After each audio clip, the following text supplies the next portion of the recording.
খুব হেলদি একটা কুকিজ বানাবো আজকে। কোনো সুগার থাকবে না, কোনো গ্লুটেন থাকবে না। সেজন্য আমি নিয়ে নিচ্ছি খেজুর, বিচিগুলো খুলে নিচ্ছি।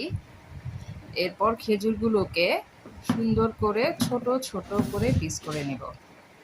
ছোট ছোট করে পিস করলে খুব সুন্দর করে বাকি ইনগ্রিডিয়েন্টসের সাথে মিশে যাবে। এখানে আমাদের আছে oats, oats, cinnamon powder and soda. Oats কিছু আমি আস্ত নিয়েছি আর কিছু গুঁড়া করে নিয়েছি। এগুলো ভালোভাবে মিক্স করার পর আরেকটা পাত্রে নিলাম ডিম আর একটু জায়ফল গুঁড়ো। এগুলোকে একটু সুন্দর করে মিক্স করে তার সাথে আমি দিয়ে দেবো মেল্টেড বাটার। খুব বেশি ব্রাউন হওয়া লাগবে না, জাস্ট একটু মেল্ট হলেই হবে। খুব সুন্দর একটা গন্ধ অ্যাড করবে কুকিটাতে।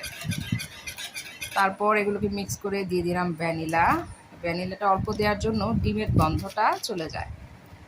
আচ্ছা, এগুলোকে সুন্দর করে মিক্স করার পর সবগুলো উপকরণ মানে ওটসের গুঁড়ো, ওটসের মিক্স আর ডিমটা একসাথে মিশিয়ে নিব। সাথে সুন্দর করে একসাথে খেজুরের গুঁড়োগুলো মিশিয়ে নিব। খেজুর যে টুকরো টুকরো করে রেখেছি সেগুলো মিশিয়ে নিলাম।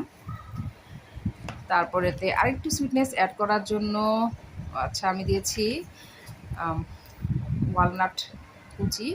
তারপর সুইটনেসের জন্য দিব হানিটা একটু চেখে একটু ইচ্ছে মতো কম বেশি করা যায়।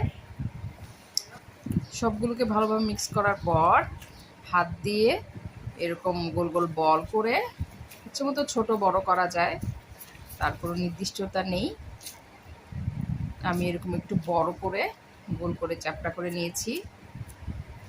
এরপর সবগুলোকে রেডি করে একটা ট্রেতে সাজিয়ে রাখবো।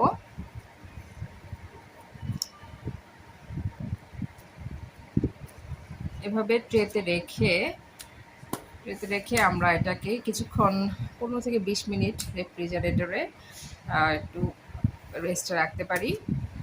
এতে ময়েশ্চারটা লক হবে।